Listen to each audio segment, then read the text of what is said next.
नमस्कार दोस्तों, 22 अगस्त 2024 हिंदू अखबार में एक रिपोर्ट छपी जिसमें बताया गया कि 2023 में क्लास 10th और 12th में स्टेट बोर्ड के एग्जामिनेशन में 65 लाख स्टूडेंट फेल हो गए। क्या आप भी कभी किसी परीक्षा में बैठे हैं और अचानक ही एक आंसर जो आपको पता था वो धीरे धीरे आपके दिमाग से गायब होने लगता है? जी हाँ दोस्तों, हम में से सभी के साथ ऐसा कभी ना कभी होता आया है। जब एग्जामिनेशन हॉल में हम बैठते हैं तो वो सारी चीजें या उनमें से बहुत सा पार्ट जो कि हम याद रखते हैं, याद करते हैं, एग्जामिनेशन हॉल में जाकर भूल जाते हैं। तो दोस्तों, आज का वीडियो इसी पर बेस्ड होगा और ये स्टूडेंट्स के लिए बहुत ही इंपॉर्टेंट वीडियो है। तो पूरा वीडियो देखें, बिल्कुल भी स्किप ना करें, क्योंकि आज मैं बताऊंगा आपको ऐसी मैजिक ट्रिक जिससे कि आप एग्जामिनेशन हॉल में कभी भी कुछ भी नहीं भूलेंगे। तो वो क्या टेक्निक है जिससे कि आप जो भी लर्न करें वो एग्जामिनेशन हॉल में बिल्कुल भी ना भूलें। तो चलिए शुरू करते हैं आज का वीडियो।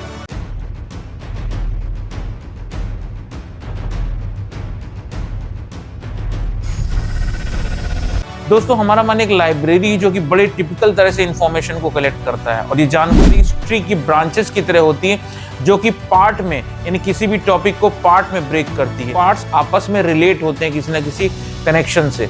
तो हम अगर इन सारे पार्ट्स का जो कनेक्शन है माइंड को ये बता दें कि कनेक्शंस क्या है, तो माइंड हमारे चीज़ों को लर्न करना शुरू कर देता है। एक रिसर्च में बताया गया है कि हमारे दिमाग के दो पार्ट होते हैं, एक लेफ्ट पार्ट और एक right part. Left part reading के लिए होता है और राइट पार्ट रिकॉलिंग के लिए होता है। एग्जाम्स में ये राइट पार्ट ज़्यादा काम आता है क्योंकि हमें उसमें रिकॉलिंग की ज़रूरत होती है, यानी कि याद करने की। हमें रिकॉल करना होता है एग्जाम में लिखने के लिए। अगर हम ज़्यादा रीड करते हैं तो लेफ्ट पार्ट एक्टिव रहता है, बट हमारी प्रॉब्लम यह है कि राइट पार्ट हम एक्टिव नहीं करते, यानी कि रिकॉल नहीं करते। हमें जो याद करना है उसे पढ़ें कम और रिकॉल ज़्यादा करें। रिकॉल करने का मतलब है कि उसको लर्न करके रिकॉल करके लिखें, क्योंकि लिखना भी बहुत ज़रूरी होता है। हमारा मन टिपिकल चीज़ों को करने की नहीं सोचता, उसको स्किप करना चाहता है, वह उसे टाल देता है।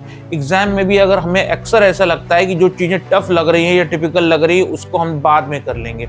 एक रिसर्च में पता चला है कि जब हम पढ़ाई करते हैं तो 5 मिनट डिस्ट्रैक्शन टाइम होता है जिसमें कि हम मन कहता है कि अभी टफ चीजें हम नहीं करनी है।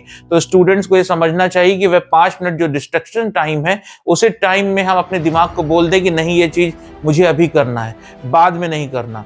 टोनी बुजेन, जो कि father of mind and memory भी जिनको कहा जाता है, इन्होंने एक साइंटिफिक मेथड दिया था और वह टेक्निक या ट्रिक थी माइंड मैपिंग की। तो दोस्तों चलिए आज जानते हैं कि माइंड मैपिंग क्या होता है। तो हमारा मन किसी भी टॉपिक को कई पार्ट्स में ब्रेक कर लेता है चीज़ों को लर्न करने के लिए, और ये पार्ट जो आपस में कहीं ना कहीं कनेक्ट होते हैं। अगर हम मन को ये समझाने में या समझाने में कामयाब हो जाते हैं कि ये जो पार्ट्स हैं उनका आपस में क्या कनेक्शन है, तभी मन हमारी चीज़ों को लर्न करके हमें वापस करता है। एक एग्जाम्पल ले लेते हैं, जैसा कि हमारे घर में एक पार्टी है, तो पार्टी हमारा टॉपिक है, मेन टॉपिक है, जबकि उसकी ब्रांचेस जो हैं वह है फूड अरेंजमेंट, डेकोरेशन और उन सारी चीज़ों को जो कि एक पार्टी के लिए होते हैं। यानी कि हम सब बोल सकते हैं कि ब्रांचेस मन को बताते हैं और मन रखता है कि अगर पार्टी है तो हमें क्या क्या करना चाहिए। अब सवाल ये है कि हमें क्या करना चाहिए जिससे कि हम एग्जाम में कुछ भी ना भूलें। तो नंबर 1 है बिल्कुल भी स्ट्रेस या टेंशन ना लें, क्योंकि चिंता करने से हमारी बॉडी में कॉर्टिसोल हार्मोन रिलीज होता है जो कि हमारी रिकॉल करने की पावर को कम करता है या उसमें बाधा डालता है। इसलिए बिल्कुल भी टेंशन ना लें। जो भी आपने मेहनत से तैयार किया है उसे प्रिपेयर करें, उसे रिकॉल करें और वह एग्जामिनेशन हॉल में अच्छा ही होगा। इस कॉन्फिडेंस के साथ एग्जामिनेशन हॉल में जाए। दूसरा, प्रॉपर स्लीप। अल्बर्ट आइंस्टीन ने बोला था कि जीनियस होने के लिए एक अच्छी नींद लेना बहुत ज़रूरी है। जब एग्जामिनेशन होता है तो अक्सर हम टेंशन में सोना कम कर देते हैं, जिसकी वजह से हमें एग्जामिनेशन हॉल में रिकॉल करने में प्रॉब्लम होती है।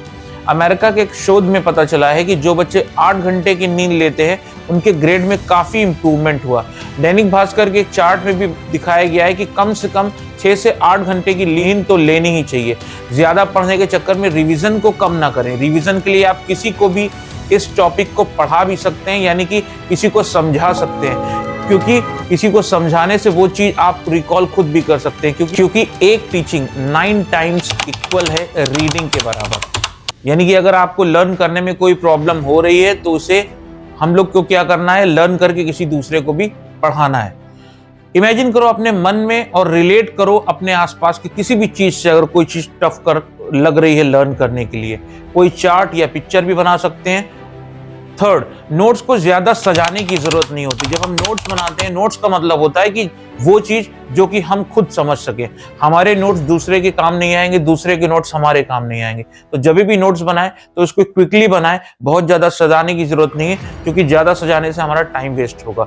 और नोट्स को ऐसे बनाए कि बस उसको एक बार देखें और वो हमें पूरी चीज, पूरा चार्ट हमें ये बता दे कि इस पूरे कॉन्सेप्ट को किस तरह से हमें लर्न करना है और कॉन्सेप्ट में क्या क्या चीजें होती हैं। फिर आता है लर्निंग बाय राइटिंग, यानी कि जब हम कोई चीज लर्न करते हैं तो वो जो लर्न करते हैं उसको हमें लिख के करना चाहिए, 1 time 2 time. Learning is kind of recalling. तो जब तक रिकॉल नहीं करेंगे तब तक हम एग्जामिनेशन हॉल में उसको लिख नहीं पाएंगे। तो जो भी हम लर्न करते हैं उसको ज्यादा से ज्यादा लिखें ताकि वो हमारे माइंड में ज्यादा देर तक रहे। और last but not the least, 2 ऐसे पॉइंट बता रहे हैं जो कि बहुत ज्यादा इंपॉर्टेंट है और साइंटिफिकली प्रूवन भी है कि अगर हम लेफ्टी हैं, अगर हम कोई चीज लर्न कर रहे हैं या कोई भी बच्चा अगर कुछ लर्न कर रहा है, अगर वो लेफ्टी है तो अपने राइट हैंड से जो भी लर्न कर रहा है उसको केवल 2 बार लिख ले, उसको वो चीज लर्न हो जाएगी। सुनने में अटपटा लग रहा है लेकिन ये साइंटिफिक प्रूव है इसका कि अगर हम लेफ्टी हैं तो हम राइट हैंड से 2-4 बार उसको लिख लेंगे तो हमें लर्न हो जाएगा। और अगर हम राइट हैंडर हैं तो हमें लेफ्ट हैंड से लिखना उसको 2 या 3 टाइम्स, तो वो चीज हमको जरूर याद हो जाएगी। इसको करके देखेंगे, बिल्कुल मैजिक ट्रिक है ये।